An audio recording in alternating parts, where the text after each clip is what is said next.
Em nome do Pai, do Filho e do Espírito Santo. Amém. Ave Maria, cheia de graça, o Senhor é convosco.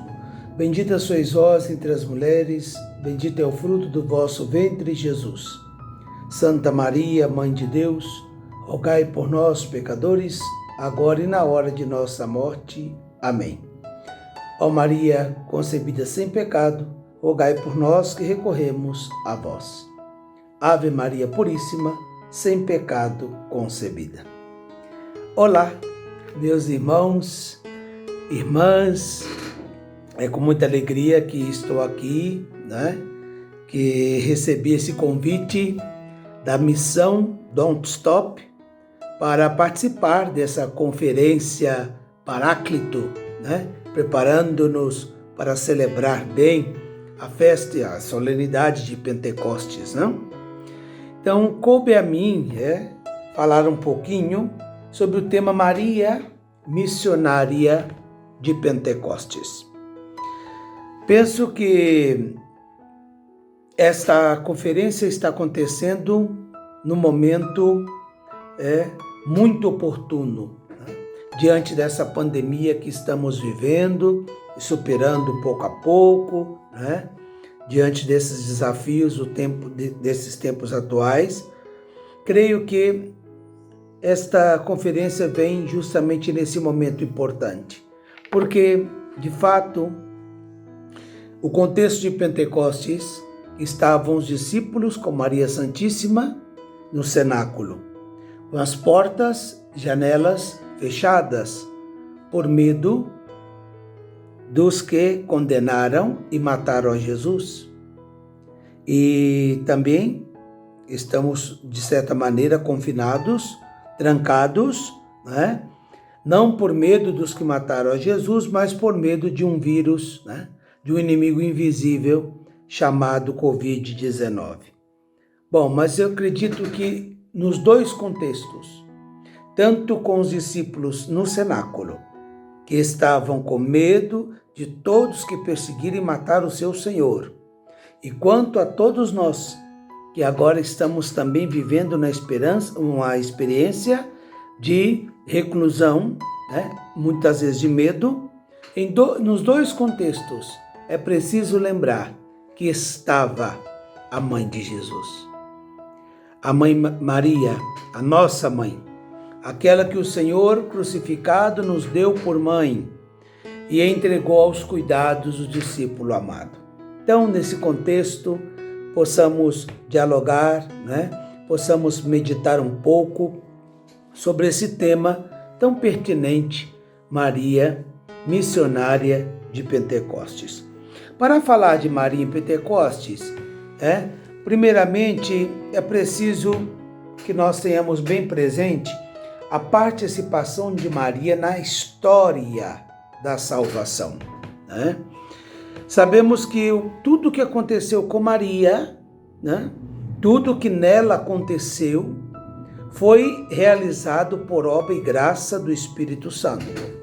Então, desde o momento da anunciação e todo o transcorrer da história de Maria de Nazaré, dentro do horizonte da história da salvação, nós vamos perceber ali a ação de Deus, a ação do seu Espírito. Então, nós não podemos jamais ter isso como premissa. Tudo que aconteceu em Maria e em Maria, tudo que aconteceu nela e através dela para o mundo é obra de Deus, é obra do Espírito Santo. Então nós percebemos que este é um ponto inicial. Maria, plena do Espírito Santo, se põe em missão, Se põe em missão. Este primeiro ensinamento que temos que ter de Pentecostes. Pentecostes pressupõe vida comunitária, Quando Maria recebe a ação do Espírito, que a cobriu com sua sombra, ela parte ao encontro de Isabel. A linda festa da visitação, de Nossa Senhora, que celebramos neste ano juntamente no dia de Pentecostes, né? Nesse domingo, 31 de maio, né? Encerrando o mês de Maria, celebrando a festa e a solenidade de Pentecostes e também a visitação de Maria, sua prima Isabel. Mas ela visita Isabel.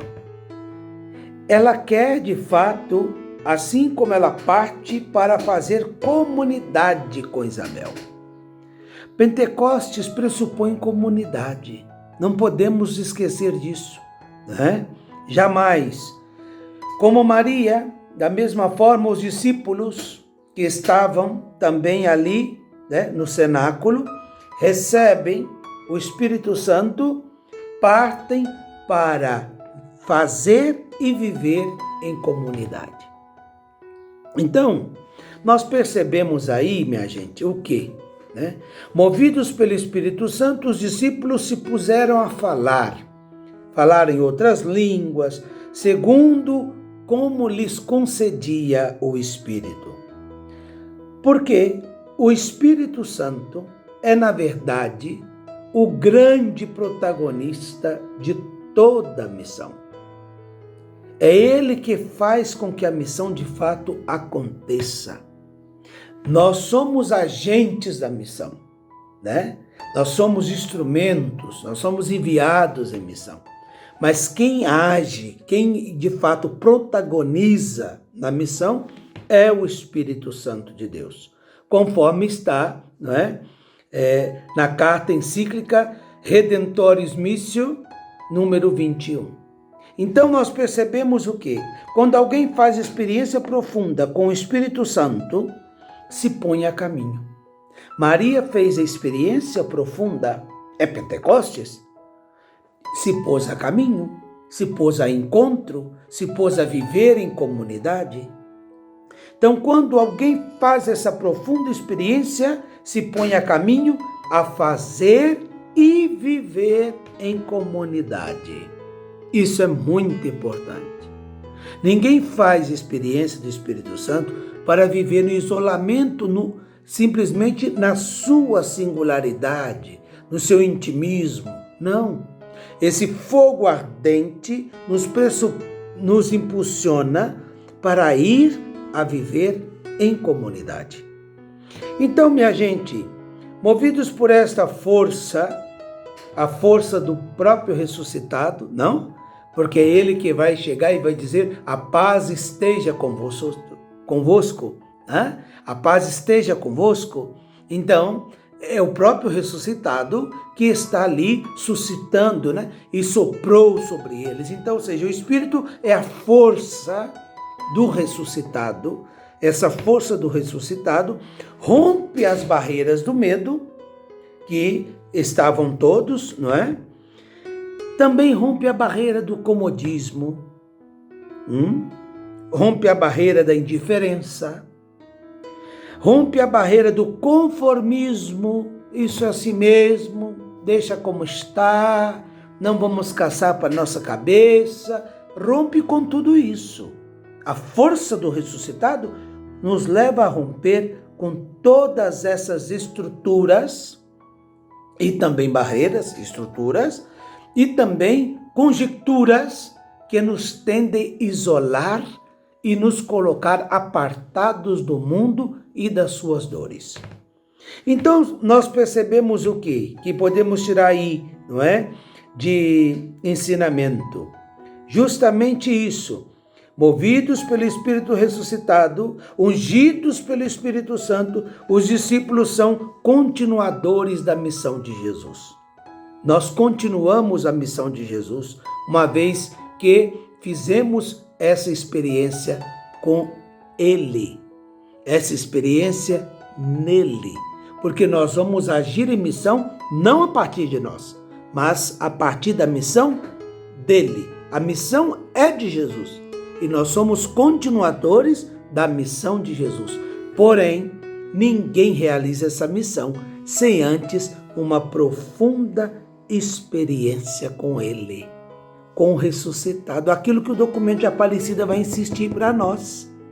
A experiência personal pessoal com Jesus.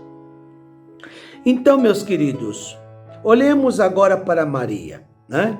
A partir dessas premissas que estou trazendo aqui para vocês, né? Estou aqui com um texto que preparei para não me delongar devido à situação, né? Então é um pequeno vídeo e não temos condições de aprofundar muito, então tentei aqui concatenar algumas ideias para que a gente pudesse partilhar esse tema tão importante, né?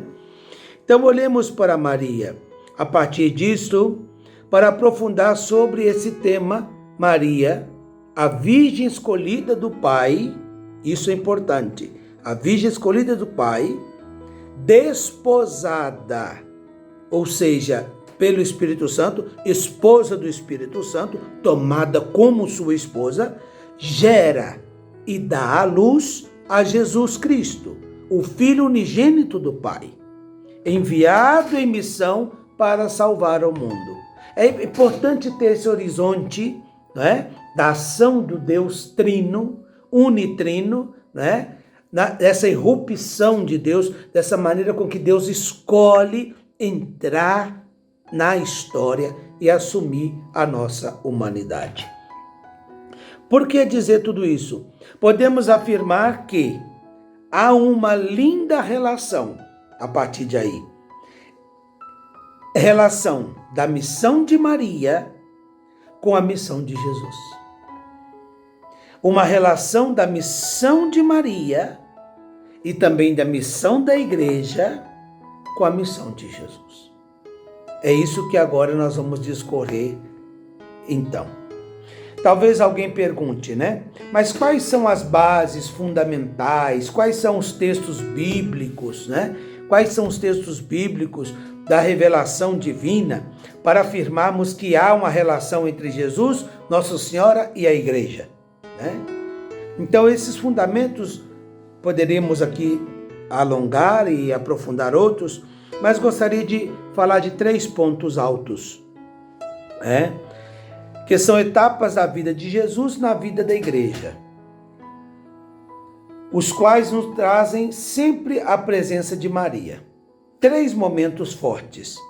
Primeiro, em Nazaré, com a encarnação. Segundo, o Calvário, com a redenção. E terceiro, o cenáculo, com o aparecimento, não nascimento, o aparecimento da igreja e da Eucaristia. Então, Nazaré, Calvário e cenáculo. 3 fortes momentos da vida de Jesus em que nós vamos encontrar ali a relação, a participação de Nossa Senhora, de nossa mãe querida, a Virgem Maria. Mas como não temos tempo para aprofundar os 3, então esses 3 marcos importantes, que cada um deles dá um motivo de aprofundar ainda mais, gostaria de falar sobre o terceiro, que é o que está proposto para nós, né? Falar sobre o cenáculo, né? Cenáculo, falar do cenáculo é falar da igreja, é falar também da missão da igreja, a missão de Maria, não é? Então, para isso, vamos recorrer a uma encíclica muito bonita do Papa João Paulo II, São João Paulo II, que este ano celebramos seu centenário, né? O centenário do seu nascimento, estamos no ano jubilar do nascimento de São João Paulo II, esse grande pontífice da igreja, com sua espiritualidade mariana, né? Que desde o início do seu pontificado, muito antes da sua vida ministerial, já tinha experiência de uma espiritualidade mariana tão bonita, mas que, sobretudo no seu pontificado, consagrou e entregou aos cuidados da Virgem, totus tuos, né? Ele escreveu uma encíclica, uma carta encíclica chamada Redemptoris Mater, a Mãe do Redentor, que é um documento que eu quero dizer para vocês, para ler, conhecer, é muito importante, né? Ajuda-nos a entender a participação de Maria, né, na história da salvação, né? E também a forma com que ele vai discorrendo o documento é muito bonito. né? Então vamos tomar alguns pontos, né, para a nossa conversa aqui, né? Então nós partimos de um pressuposto, né, do livro dos Atos dos Apóstolos, que vai dizer para nós assim, né? Todos unânimes eram assíduos na oração, com algumas mulheres, entre as quais Maria, a mãe de Jesus. Nós vemos ali então a igreja, né, a comunidade reunida e Maria ali presente, né? Então, Atos dos Apóstolos, São Lucas vai dizer para nós que após a ascensão do Senhor ao céu, os apóstolos voltaram para o cenáculo onde costumavam reunir, né? Então, o que quer dizer isto para nós? Que a mãe de Jesus estava ali presente, no seio da igreja, né? Ou seja, em comunidade, né? Que tinha nascido, eu falei ainda há pouco do surgimento, do aparecimento da igreja e não do seu nascimento. Por quê? A igreja nasce no Calvário, né?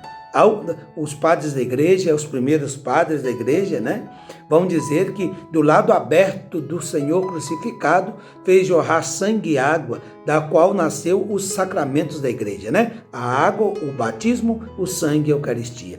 Então, a igreja nasce do Calvário, mas ela vai então aparecer, ela vai iniciar, irromper a sua missão a partir de Pentecostes.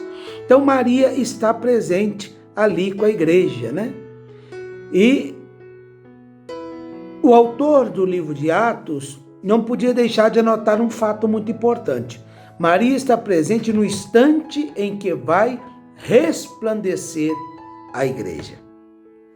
Mais ainda, algumas páginas para frente de Atos dos Apóstolos, nós vamos perceber que descreve como que essa comunidade vivia.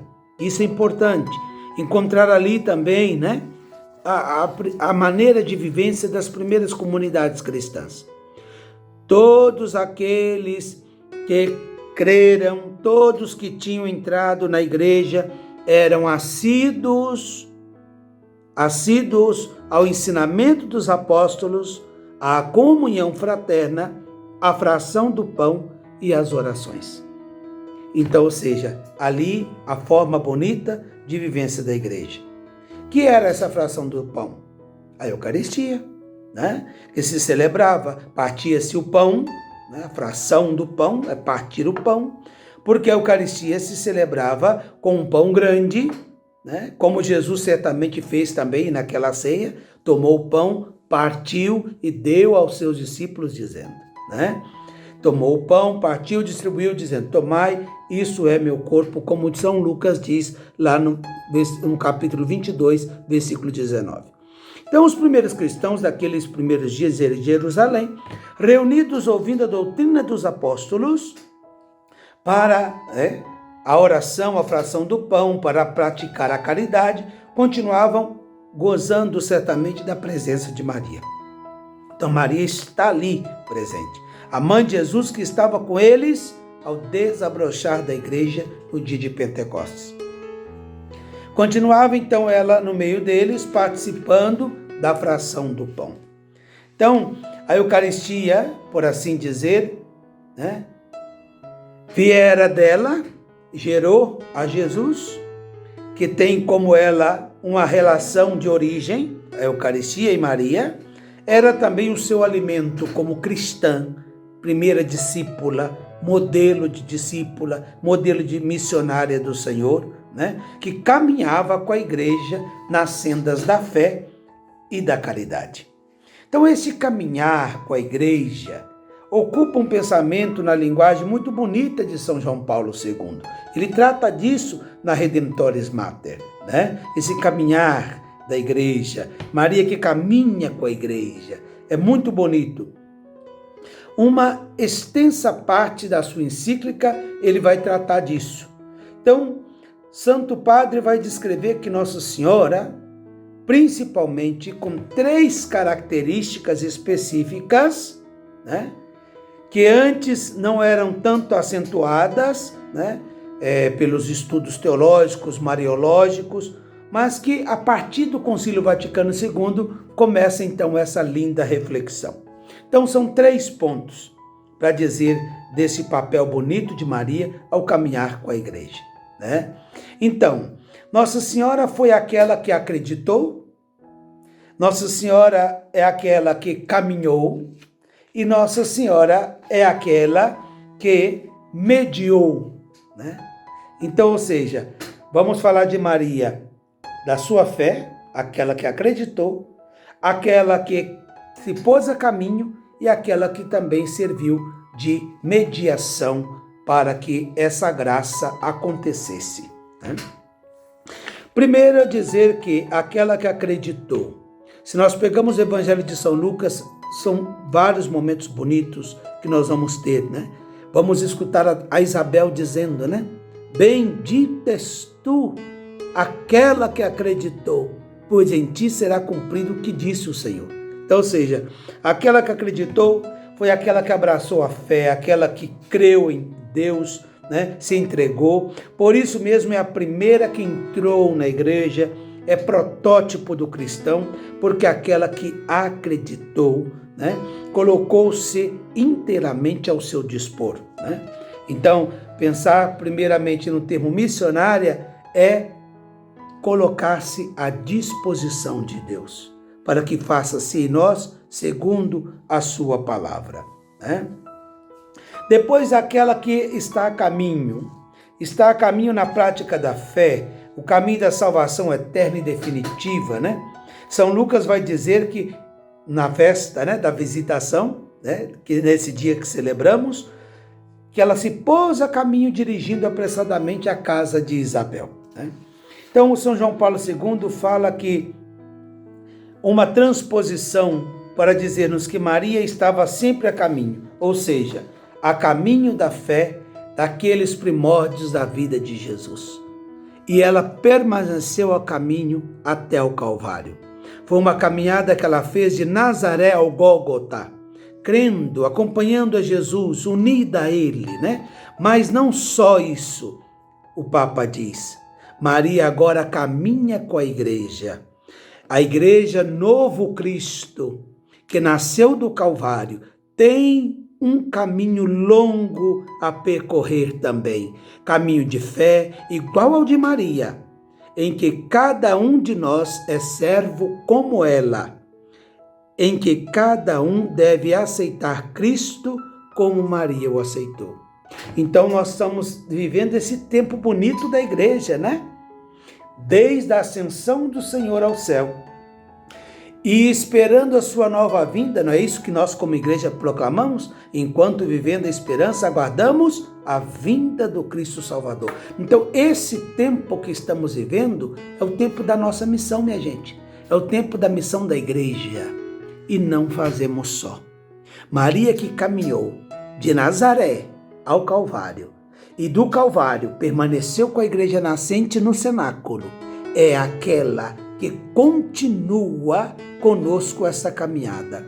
Mas você pode dizer, mas padre, Maria foi assunta ao céu. Sim, ela foi assunta ao céu, mas ela não nos abandonou na nossa caminhada. Está junto de Deus, intercedendo por nós. Se ela que foi a primeira a entrar na igreja, é aquela que ensina a igreja qual é o caminho. E é ela que intercede pela missão da igreja, até a consumação dos tempos. Portanto, Maria caminha conosco até a parousia, ou seja, até a consumação do tempo. Até o fim glorioso de todo o povo de Deus. Porque Maria foi assunta ao céu justamente por isso. Não só por causa da sua Imaculada Conceição, como a imagem de Nossa Senhora Aparecida é uma imagem da Imaculada Conceição, não só porque ela é mãe de Jesus, mas também porque ela é mãe da igreja. Ela é o primeiro membro da igreja transfigurada, glorificada pela ressurreição de Jesus. Não é isso que a palavra de Deus ensina? Cristo ressuscitou como primícia, para depois aqueles que estão com Cristo e os demais? Então, quem mais está com Cristo do que a sua mãe? não é? Então, ou seja, como protótipo da igreja que está na glória, Maria foi assunta ao céu. Muito bem, e de lá do céu ela deve acompanhar-nos a caminhada da nossa fé, né? A caminhada da nossa fé, com sua intercessão materna. Terceiro ponto é a sua mediação. Eu achei muito bonito e importante dizer isso, porque houve muitas discussões, né, sobre a mediação de Maria, algumas discussões teológicas, e o São João Paulo II faz isso com a maestria e com coragem, viu? Né? Porque o termo medianeira foi motivo e ainda é de discussão muito grande, sobretudo quando se vai se colocar em diálogo com uma teologia protestante, né? Porque São Paulo escreve a 1 Timóteo 2, lá para o versículo 5, 6, ele escreve que ele escreve dizendo que há um mediador, né? Há um só Deus, um só mediador entre Deus e os homens, o homem Cristo Jesus, que se deu em resgate de muitos. Então, lógico, há um só mediador, que é Jesus. Então, essa questão que foi muito embate e dificultou muito o diálogo, né? Até mesmo de ecumenismo de muitas pessoas. Mas interessante pegar o texto todo, né? Que São Paulo vai trazer para nós, né? Ele vai dizer justamente, se há um só mediador, que é Jesus, entre Deus e os homens, o homem Jesus, a palavra aqui importante é essa, o homem Jesus, porque se ele não fosse homem, ele não seria mediador, porque ele precisaria, para ser mediador, tem que ser homem e Deus, verdadeiramente homem, verdadeiramente Deus. Mas para ser homem, aí entra o papel importante de Maria, nascido de mulher. Então é nesse sentido que o Santo Padre nos convida a entender o papel da mediação de Maria. Mediação subordinada à mediação de Jesus, né? Então é nessa mediação entre Deus e os homens o papel da filha de Sião, daquela que foi escolhida para ser a mãe do Salvador. Portanto, meus queridos, a partir do Calvário, em Pentecostes, inicia uma grande caminhada histórica da igreja. Como povo de Deus, a igreja vai fazendo comunidade, mediante a fé, a peregrinação, no sentido da eternidade no meio de nós, os povos, as nações, a peregrinação que começou no dia de Pentecostes vai se estendendo. Esse é o tempo da nossa missão. A mãe de Cristo, que esteve presente desde o princípio, né, do tempo da igreja, esse tempo, insisto, que estamos vivendo, durante os dias de esperança e espera do Espírito Santo, era assídua na oração no meio dos apóstolos e dos discípulos do seu Filho Jesus. Portanto, constantemente a igreja, nesta caminhada através da história da humanidade, pede e conta com a intercessão de Maria Santíssima. Ela é também aquela que, precisamente serva do Senhor, coopera sem cessar na obra da salvação realizada por Jesus. É o que diz, não é? A Redemptoris Mater, número 49. Portanto, quero aqui, ler um fragmento desse documento do Papa João Paulo II para encerrar nossa conversa, no número 40. Maria, desde o princípio, se tinha entregado sem reservas à pessoa e à obra do seu Filho. Não podia deixar de derramar sobre a Igreja, desde os inícios, essa sua doação materna. Depois da partida do Filho, a sua maternidade permanece na Igreja como mediação materna, intercedendo por todos os seus filhos. A mãe coopera na obra da salvação do Filho Redentor.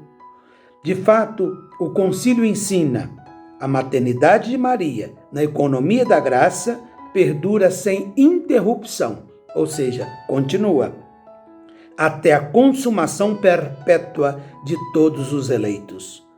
com Maria, a redentora do seu Filho, a mediação materna da serva do Senhor, revestiu-se de uma dimensão universal, porque a obra da redenção abrange todos os homens. Que coisa linda!